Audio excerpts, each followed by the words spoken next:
Florida State, now, depending on who you believe, absolutely destroyed the ACC yesterday. They have already joined the SEC. They are already a sure bet to get into the college football playoff. In fact, we've been told they have an auto bid. Yes. They're in every year. Perfect. Everything's great. Yeah. Let's tell you the truth about the ACC settlement with Florida State and Clemson. And I understand Florida State fans' red assery this morning. I absolutely do.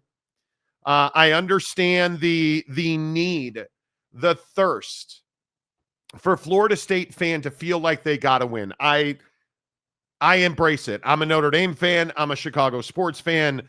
I don't know what winning is. Florida State fan yesterday did a lot of things for you. Yesterday with the announcement of this settlement, here is Pete Thamol from ESPN. 40% of the TV money distributed evenly among legacy ACC schools. That's more money for you. 60% by ratings-based formula over the last 5 years. Top ACC earners could net more than $15 million. Total cost to exit, $29.30, expected to drop below $100 million. In fact, sources told me yesterday that it would be below $80 million. You look at the reporting on this. I mean, is on its face, this is an unequivocal win for Florida State. It would appear. Mm-hmm. If that is in fact the case, why is my social media timelines, all of my socials, TikTok, the comments on TikTok yesterday, the comments in our comment section here on YouTube yesterday, if you're on Twitter, you see all the comments on my tweet machine. Why is everybody saying the ACC is dead? And all the jack wagons, guy podcast bros saying the SEC is hunting. Well, no, they're not. And if they're hunting, they're not hunting for Florida State today. Because if Florida State was going to cough up the $290 million by some estimates it would take today to announce they were leaving the ACC, would they not have done that already?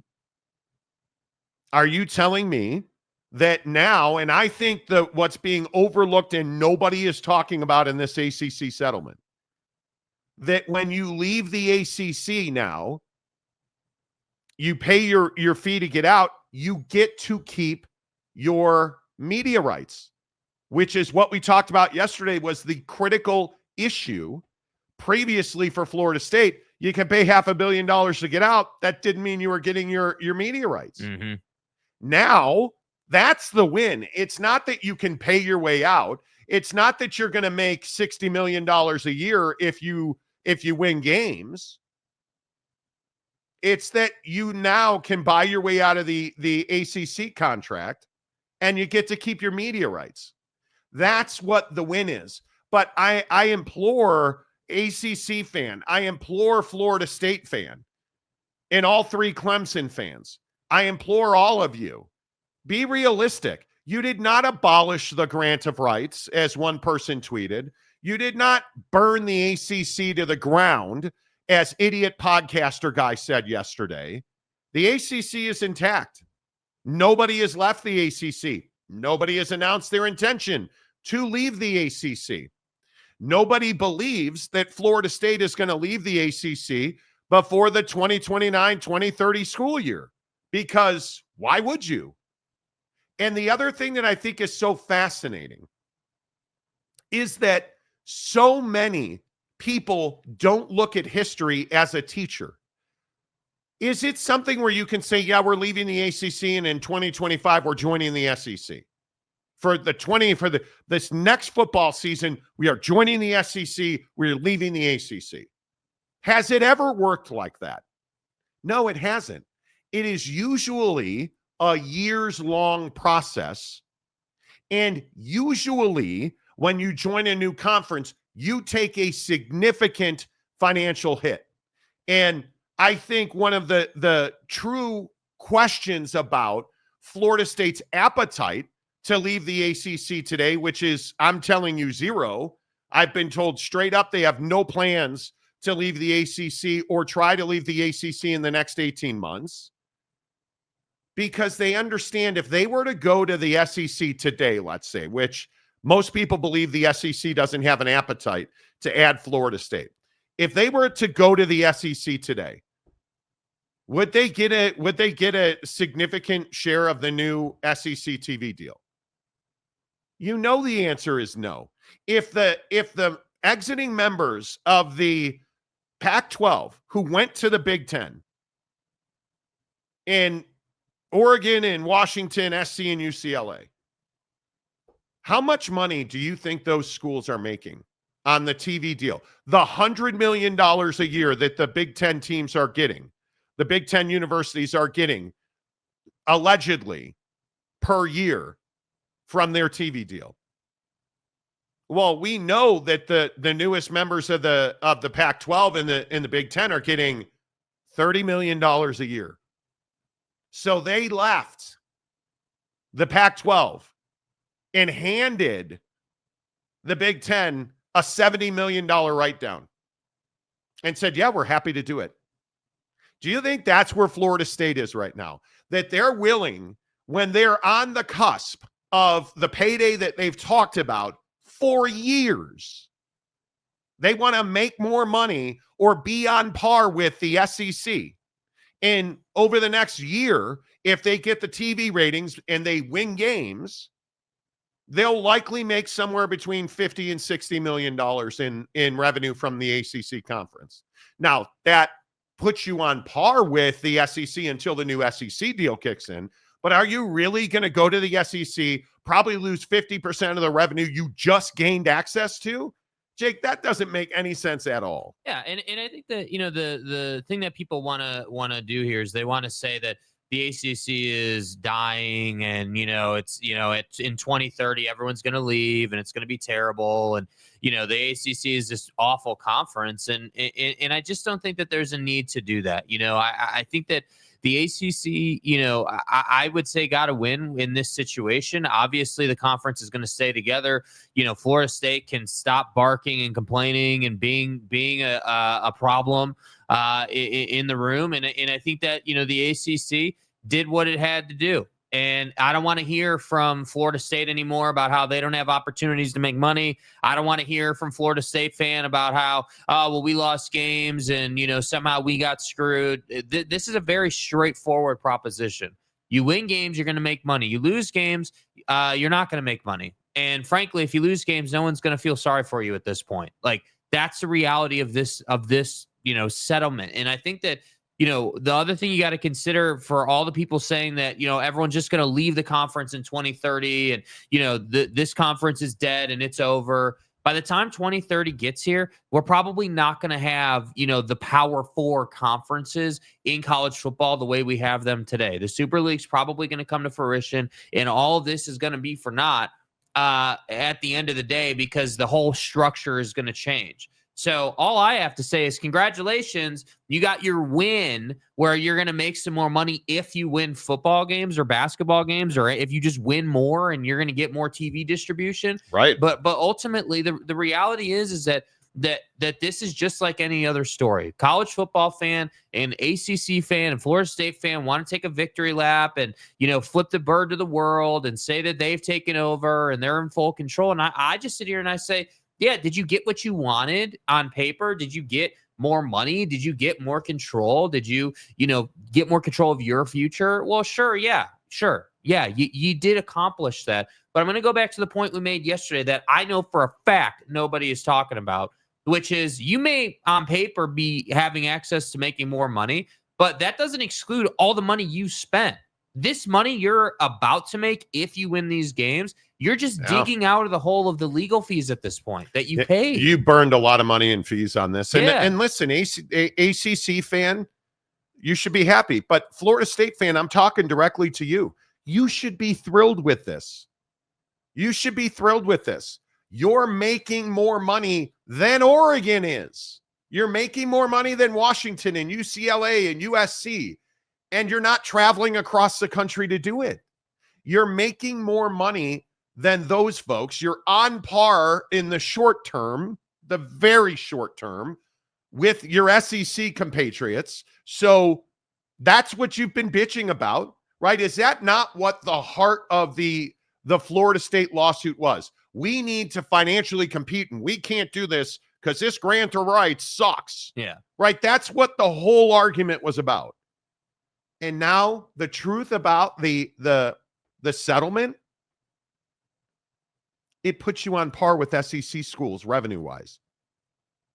It gives you an opportunity to control your destiny after the 2030 season, when it'll probably be between $80 and $90 million by most accounts for you to leave the league. But what's the truth? It's probably not going to matter at that point because we're going to have a Super League. So it's probably not going to matter. So celebrate the win and stop saying that you blew up the ACC grant of rights. You didn't. Stop saying you destroyed the ACC. You didn't. Stop saying that you weakened the ACC and it's going to fail. They're not. Because what this settlement did was make it so that if you win and your games matter and people watch, you get paid. But what you didn't do was abolish the ACC. That's not happening. You incentivize the rest of the conference now to go and win games. That should be your win. This settlement is now the blueprint for how conferences will do business until the Super League shows up. And I have to say, it took you suing your own conference to get this done. I might add. This is performance-based revenue sharing, whether it's based off TV ratings in a 5-year rolling average, or it's based off of, who's won more, whatever. We've had up until this settlement, there were, a lot of conversations about, the Big 12 was talking about this. There were rumors that the SEC and the Big 10 may at some point talk about this. This is not a new concept in collegiate athletics now, right? Or it's like, hey, if you win more games, you should get paid more money. That concept has been around a while. And I'm going to continue to say that while, yes, this is a win, I'm not just going to forget about all the nasty stuff you said about your conference and all the negativity that was spewed as part of this process. And I think that's the part that stands out to me most is now because the settlement's done, Florida State fan thinks that their record is expunged and this is our day one and we're moving forward. And it's no, dude, people don't forget how you handled this situation. If you'd have gone into this situation and you said, we need to, we would like to talk about reforming, the revenue in the conference and how that's distributed. And we feel we need to do a little bit better because we're one of the teams that, competes at a higher level. If you would have been civil about it, I think coming out of this settlement, people would have been like, yeah, great job, man. You brought up a core issue. You handled it in a professional way. You didn't get Ron DeSantis involved in the state's attorney involved. You just went to your constituents and had the conversation. Your reputation probably would be in a better place, but it's not because you did get Ron DeSantis involved and you did take $1 million and you did spend all that money in legal fees. That's right. So I just feel like everyone wants to sit here and say, well, you're going to get, 60% and, it's a 5-year rolling average and we're going to make as much money as the SEC. Okay, that's cool. But as usual in life, it's not just about what's in your bank account. It's how people view you. And again, I go back to the 4 members of the Pac-12 who joined the Big Ten. Because if you look at the money that we're talking about, certainly on paper, you're making far more money than Oregon and Washington, who, and it's been a minute since I looked at it, but I'm pretty certain that Oregon gets a several $1 million bump every year, but they're in the $30 million range. Oregon and Washington are making 30, 34, 30, 33, 34. Right. UCLA and USC, and this is the one that I think Florida State fans should hang on to like it is your pearls that you're clutching. USC and UCLA are getting full shares, but what's the net? Because of the travel and the human cost, because you're traveling exponentially more, your costs went up. You have to have more facilitation by administrators, more associate athletic directors, more educational tutors and proctors that travel. Like, it's the net for USC and UCLA. We don't know that number, but most people think you are probably, of that, if you're getting $100 million, which is what USC fan likes to throw out. But again, I always tell you, be realistic. If you're making, what are you taking home on that? If you're getting $100 million, are you netting $50 million? I think it's pretty close to 40% net is what most people who have looked at the finances of the travel, the additional travel, the hotel costs, the technology costs, like all of that, on top of your normal athletic expenses. Keep that in mind. Right. All of that. You're probably netting 40%. If you're Florida State, you don't have to worry about any of that. You're rarely going to even SMU. You're rarely going to Stanford and Cal. So that's the win in all of this, is that your net goes up as long as you win games, which obviously is a question mark for any program, but where Florida State was last year, as long as you win games and your folks come and watch you on TV, you should be pulling probably $60 million a year. And that Pac-12 example, I think, is huge. You're making, you'll be grossing double what Oregon is grossing in the Big Ten. And your net should be exponentially higher than theirs. Mm-hmm. That's the win here. But this idea that the SEC wants Florida State, it does not math. It does not add up. And again, I am begging you to be realistic. Don't listen to the idiots who have no idea what they're talking about. Florida State does not have a financial path to join the SEC. And again, I'll just continue to say, if you're the SEC and Florida State is banging down your door today, are you like, oh yeah, come in, full share, 100%, absolutely, let's do it? No, you're not. You're going to leverage Florida State. Yeah. Right? It makes no financial sense. Yeah, nobody is going to add Florida State just oh yeah, come right in, like we'd love to have you. You don't get that luxury.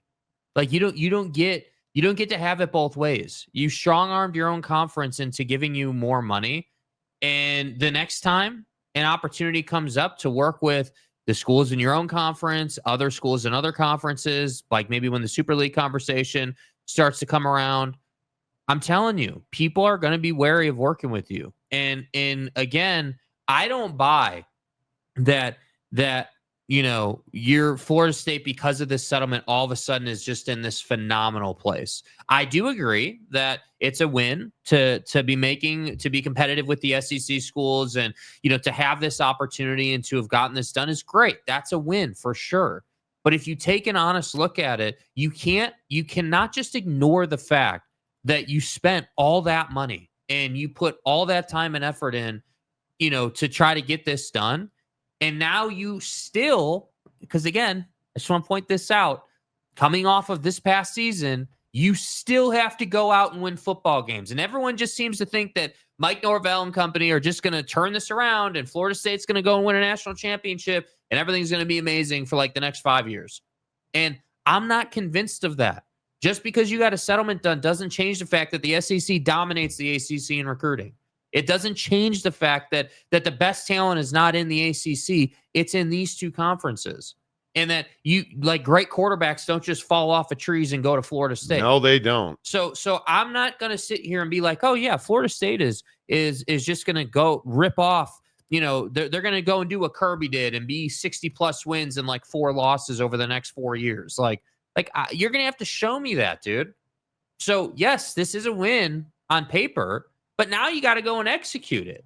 Like the difference is that the Big Ten schools and the SEC schools have been doing this. They've been making this money. They've already done it.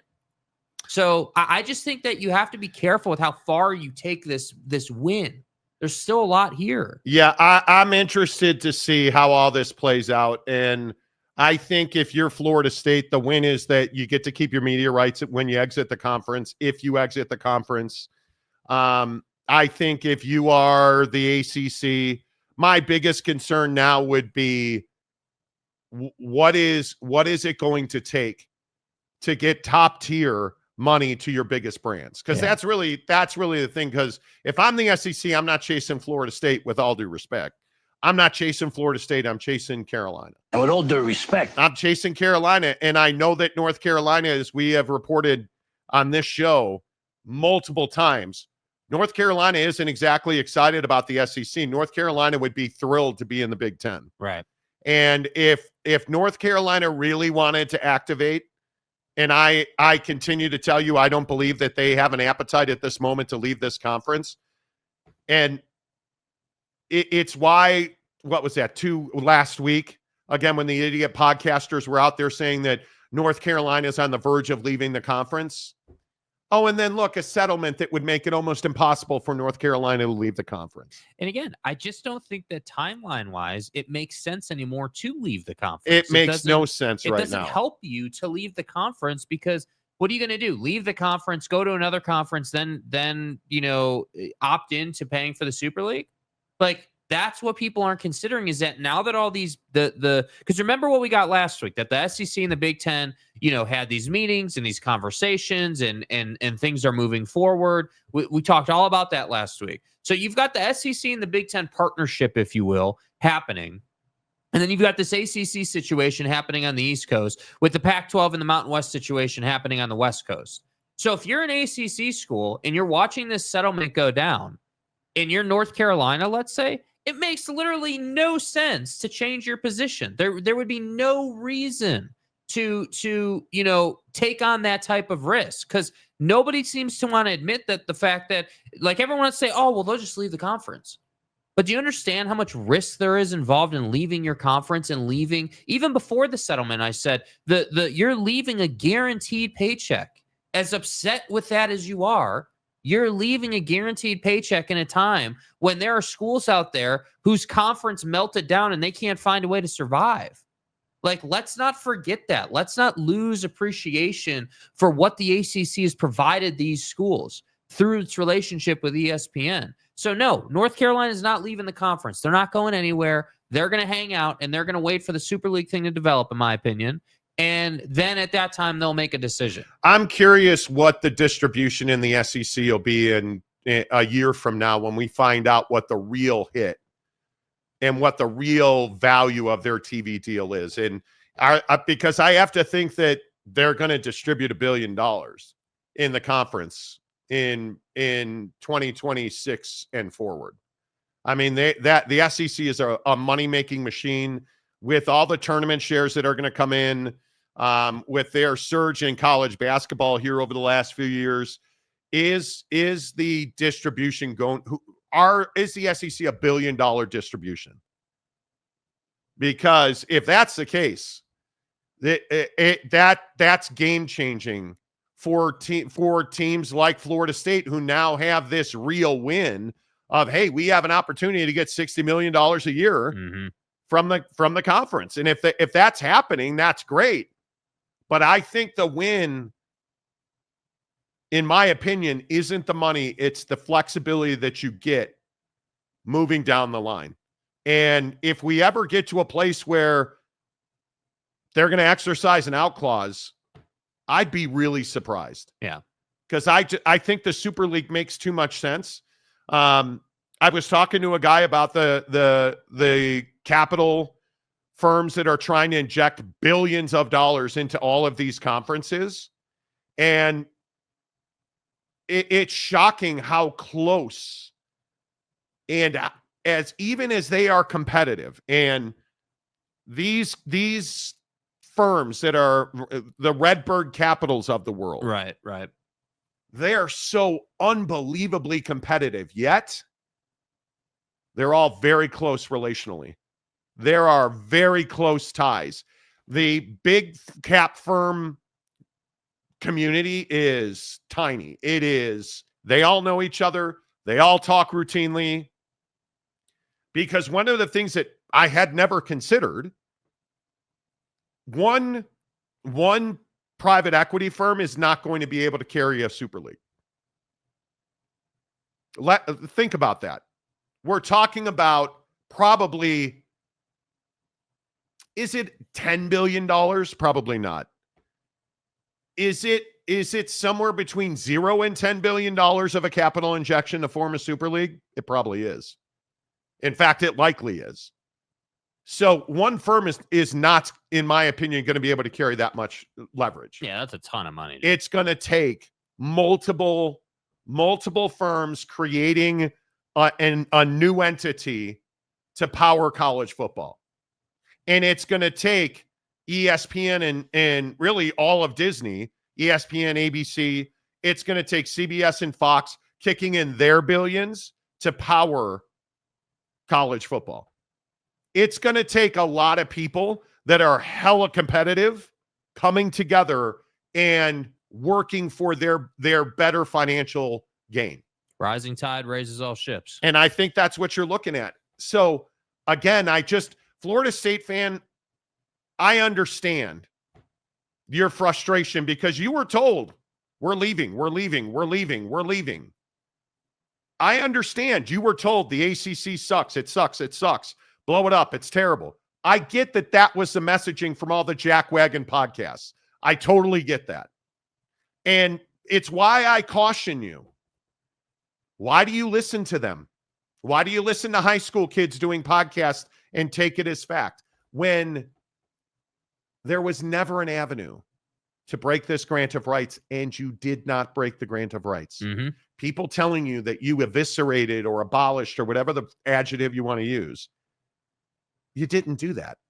I understand you're disappointed you didn't leave the ACC, but this was a real win for Florida State. You get to leave with your rights. If you want to pay a couple $100 million, it's no longer $500 million. That's a win. You're going to get as much as $60 million a year as long as you win football games and people watch you win football games, which Florida State fans turn on televisions at a very high level. It's a win. The disappointment you feel is the bullshit and hype that you didn't just eat it. You lapped it up like you slurped it. You took it deep. It's probably too much on a family show. But my point is, the truth about the ACC Florida State settlement is it was a win for everybody. And it was, you know what it really was? It was common sense. That's what it was. Yeah. It was common sense. And the last thing I'll say before we get to the comment section, and I hope Florida State fan can embrace this. You were in a completely different situation than the exiting members of the Pac-12. And you should be thankful for that. Because you've been so desperate to be in, well, what separates us from the Pac-12? A ton. You didn't have an expiring grant of rights. That's the main thing.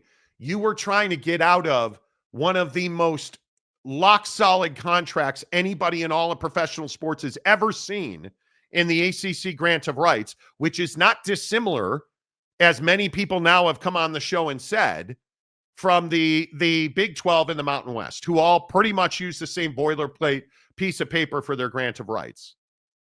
And you won. You're not the Pac-12. You're not Oregon taking $30 million from the Big 10 not to be in the Pac-12. You didn't make a huge mistake of leaving the ACC. And I know that on its own, saying leaving the ACC would be a huge mistake. That would be a financial disaster, as I have told you for 2 years on this show. If you're Florida State and you leave the ACC, it's a financial disaster. Oh, but we're going to, no but monies. But if you leave the ACC, it's a financial disaster for you. Why? Go look at what Oregon did. They took a $30 million payday when everybody else in that league outside of Washington, when everybody else in that league is getting a full share at $100 million, they're taking 30 and change, between $30 and $35 million a year for several years. That's a financial disaster. If you're Florida State and you go to the SEC, are you getting $25 million a year from the SEC in their media rights deal? You're probably not. If you go to the Big Ten, and you'd be going hat in hand, right? You'd be like, hey, we need a favor. You go to the Big Ten. They leveraged Oregon down to $30 million. What do you think they're going to do to Florida State? They leveraged Washington, who just played for a national championship, down to $30 million. What do you think they're going to do to Florida State? Let that sink in. The ACC's a villain, sure. Jim Phillips is a Jezebel, sure. Whatever you want to call him. It would have been a financial disaster for Florida State to have left the ACC. And I think you staying is a financial windfall at $60 million. Yeah, I think you have security. I think, all you got to do is win some games and you're going to be in a great spot. But, that's why I say, yes, this is a win. You still got to go out and win ball games. Yeah, you do. So yeah, you do. Mike Smith, Mountain Mama. The financial disaster for Washington and Oregon is still better than the financial disaster of staying in the Pac-12. And I think a lot of people don't understand that. You have really good partners in matchmaking in the ACC. So what makes you money in the ACC now? Well, people watching your games on TV. Does a Florida State, Miami Hurricane, Florida State Seminole croquet match bring big viewership to TV? It does. Does a Florida State, Miami football game? It does. Basketball game? Less, but it does. I know this is going to piss some people off. Does a Florida State Notre Dame game bring some folks to the television set? It does. A lot. Right? Like, you have great partners. Miami is on the upslope. Now, Cristobal going Cristobal. You know. Let's hope he stays relatively level and the politics in the city of Miami don't eat you. But Miami's good. Florida State, you're going to be good. You have one of the best coaching staffs in the country now. Clemson, I mean, we all know that God runs that program. 100%. In God's name, image, we and know likeness. Jesus Christ is going to be your linebacker, your corner, and your quarterback. It's probably different than what you're thinking, though. I mean, we built this program on NIL. Here's my question. Who in the bottom half of the ACC is going to step up and win football games? Because that's what it's going to take. If you're going to catch the Big Ten in revenue, and no longer, this is one of the other things. I was talking to a dude yesterday about this scenario, this Florida State thing. And I think it's a really good point. It's no longer about your TV money. How much money is the conference distributing? That's why the Brett Yormark private money, Redbird Capital thing, who no commented me, by the way. I wanted to make that point. I reached out, talked to some folks at Redbird Capital. Everybody said no comment. Not talking about it. So, it's happening. Yeah. Right? And I forgot to mention, Dr. Scott from Memphis might well be on this show this week. Nice. Which would be huge. Ed Scott, the athletic director at Memphis. An ACC target, by the way. An SEC target at some point.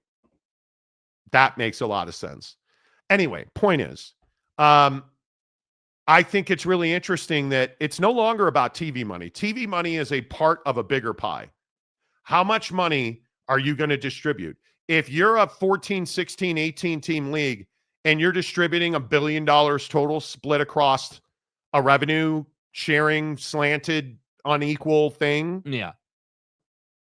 You're in business. Yeah, I mean, if you're top 8 or top 6, are making $600 million, and then the other 8 are splitting 400, splitting. Okay, cool. I guess Listen, man, I guess my biggest concern with this whole thing, like, I don't doubt the potential. See, I've been around long enough, not that I'm old, but I've lived long enough now to know that you don't talk about the money that you might. Look, I'm not as old as Monty over you know, I'm not going to talk about the money that might be coming in. We can only talk about the money that's already in. I'm a millennial. And off of the DJU decision, off of the awful recruiting portal that you had. You're just not going to let DJU go, are you? I'm supposed to sit here and believe that Florida State's just going to be this great bounce back team and everything's going to be incredible and you're going to go out and I think Florida State's winning that league this year. Well, they damn well better with that coaching staff. They damn well better. You get a little fired up over there. Yeah, I am because they better. With that coaching staff, you brought in a really high caliber quarterback. There's no reason if you don't win the league, you should absolutely lop off Mike Norvell's toes.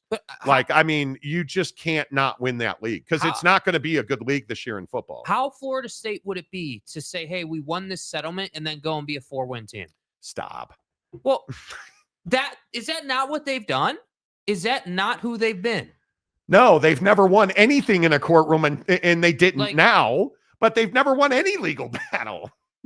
No, that's not who they've been. Maybe I just view Florida State differently then. I feel like Florida State is a program that has in administration has run their mouth for 2 years and caused problems. But Jimbo Fisher, and you guys have said all this stuff, man. You've talked all this junk, and then you were awful. How does that happen? How? Did you wake up this morning and did you just make the decision to blow people up this morning? I'm not letting Florida State fan off the leash. You don't get to do what you did with the college football playoff and Jordan Travis and say that there's corruption and a bunch of nefarious nonsense happening behind the scenes. And then when the paperwork starts to go your way a little bit, say that, you're just the best and everything's amazing and book it. We're going to go out and win the ACC. I don't know. I think this is one of the finest wins that, if we're just going to talk football, this is the biggest win of the year for Florida State. I think this is, you didn't leave the ACC, which is a win. It's a win. Who gives a rat's ass about 2030? Can we just truth tell? I know no other show does it. Let's tell. Where's the banner, Jake? Where's the goddamn banner? I need it. We are the truth in sports talk. God damn it! And the truth is, the win was staying in the ACC. And if you want to leave, you can leave. Here's a clear dollar figure. Here's how much it'll cost. And when you pay that amount, we'll give you your media rights too. That's a win. And it's a big win. But if you think you're going to the SEC, if you think you're going to the Big Ten, and again, all the jackwagon teenagers doing talk shows in this country right now, Florida State was never coming. How about that one? Oh, Florida State's going to the Big 12. Sure. Florida State was never going to the Big 12. At least do some math. And the math is, this is a win for Florida State. This is not a small win. It's a significant win. You're going to be on financial par for probably just a year with the SEC. And now you have runway and a clear path forward. At least the path in front of you is clear. And you go do whatever you want to do. That's a win. How often do you get to do what you want to do while making more money contemplating it? Not very often in this country. Not very often at all. That's what I'm saying. So, Mike Smith, did Jake's girlfriend just sign up for personal jiu-jitsu classes? Yeah, I haven't really seen you this fired up in a while. No, because we're sitting here talking about how this is some amazing win and Florida State's going to go out and make all this money, and there's no way to substantiate that they're going to go out and win the league. Do they have a good recruiting class? Yes. Okay, yes. Cool. So they have a good recruiting class. Yes. And so now we feel, let's be fair, we feel confident. Would you say, is that fair? We feel confident they're going to win the ACC? I would agree with that. Yes. Okay. So people feel confident they're going to win the ACC. Okay. And all I'm saying, and it, call me fired up, say I'm a red ass, criticize me, whatever you want to say, you damn well better. You better win the ACC, because if you don't win the ACC and you don't go to the college football playoff, you're not getting $60 million a year, and you're not competitive with the SEC at that point. I get it, and I understand, but I think when you bring in 5 transfers that are upperclassmen on your offensive line, I think Tommy Castellanos is a really good pickup at quarterback. Their skill positions are deep. I think Deuce Robinson, and I understand it. He some people will tell you he washed out at SC or what. I don't care. Deuce Robinson is a good wide receiver who has the potential to be like an 800-yard wide receiver for them. Mm-hmm. Yeah, that's a good pickup. I look at Squirrel White from Tennessee. That's a guy that's 1,000-yard wide receiver. And Tommy Castellanos, I don't know. You guys probably don't recall him from UCF and BC. That's a cat that is, I think, in that system with that coaching staff, that's a 3,500-yard passer. And I think that he is a guy that you can believe in. Now, Brock Glenn, I don't give a rat's ass about Brock Glenn. That does not excite me. I think Brock Glenn is a guy that probably crapped himself multiple times on the field. I'm certain of it. My biggest question will be defense, but all of that to say, I think this is a really, really good coaching staff. We talk about Big 12 not making changes. Did anybody make more coaching staff changes than Florida State? None of that impresses you. Yeah, I mean, I think you've made changes. You have, and I give them credit for making changes. Yeah, you needed to make changes, but I don't know. Maybe I'm wrong. Maybe I just don't know. Like, I have no idea what I don't watch ACC football. I don't know anything. Okay, cool. But I'm not just going to sit here and be like, yeah, Mike Norvell and this new revamped staff with the transfer portal are just going to, like, again, I'm not even trying to be outlandish. I feel like people are just super confident that they're going to go out and win the ACC. Well, you bring in Tony White and you bring in Gus Malzahn. Yeah, the acquisition was a really good one. Those are 2 guys that you could probably be head coaches. I mean, you look at Tony White. I think Tony White is. I don't know that there's a better defensive coordinator hire this offseason cycle than that. I guess my main point is you're no longer. So it's the old saying of you don't get to do just anything you want anymore. It's no longer acceptable to have a 3-win season. I agree. Like, that's not going to work anymore. The pressure is like, you have to win.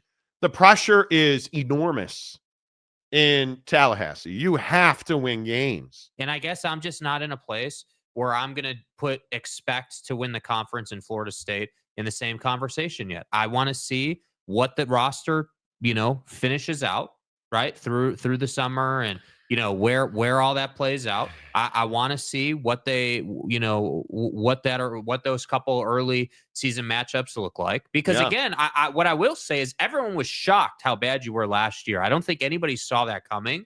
People felt like, hey, this is Mike Norvell. It's Florida State. Yeah, sure, it's DJU, and maybe there's some struggles there, but this should be a good team. That's what the narrative was. That's what their assessment was. And then that happened. And I understand that it's not the same team. I'm not saying it is. You went out. You've been extremely active in the portal. You've got a great coaching staff now. You're doing the things in the offseason that you need to do by football standards to go out and have a much better year. 100%. You are. I don't disagree with any of that. But you just don't trust Florida State. No, I don't trust Florida State in any way, shape, or form. I don't trust the way that Mike necessarily goes about evaluating quarterback talent. When's the last time he had a great quarterback? Even Jordan Travis. Like, he's got one now. I mean, I think Castellanos with Gus is a home run. But hey, listen, we can talk about all this on paper. We say this about the Big 12 all the time. We could talk about all this on paper. Texas Tech is going to whack Joey McGuire if they don't win every single snap this year. Right. Not every game or quarter or half, every snap with all that talent, right? So yeah, I don't disagree with you that we're all theorizing, but that's what you do on March 5th. I think my main point and why it's slightly frustrating for me that people are so confident in Florida State is because the track record hasn't shown that every single year, year after year, they're going to be there. It shows that probably every 2 to 3 years out of 5 they're going to be there.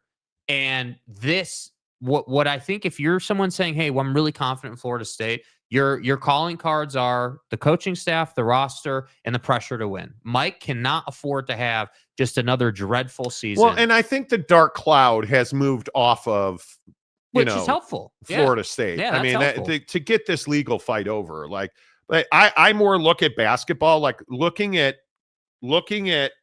how bad the ACC's been this year. Which, to your point, in football, they're not exactly a juggernaut of a conference, so that helps you too. You are more than half your conference is at or below 500. I mean, from Georgia Tech at 16-14 down, it's horrendous. I mean, I think you want to, and again, we have spent a lot of time on this show questioning SMU. How big have Stanford and SMU been for ACC basketball this year? I mean, I think it has been significant because you're looking at Florida State as a 16-14 team. You're looking at like Miami. Do you guys understand that Miami basketball is 6-24? How? I look at BC, NC State, the Cuse at 12-18. How is Syracuse 12-18 in basketball? That's what I don't. How is Notre Dame again? We're all being punished. God is punishing us as terrible sinners with Notre Dame athletics. How is Notre Dame basketball 12-17? Notre Dame, our mother. 12-17. Yeah, it's brutal. I mean, it's horrendous. How is Florida State 16-14 in basketball? Pitt. How is Pitt 16-13? Yeah. But you look at Duke. Cooper's Pooper is unbelievable. Yep. 27-3. Louisville 23-6. Clemson 24-5. Carolina, we're having a terrible year at Carolina. Mm-hmm. As a Carolina fan, Carolina's 20-11. And that's a terrible year. And yeah, it's absolute horrendousness. But SMU at 22-8 is massive. Yeah. For that conference. So we can wax on, but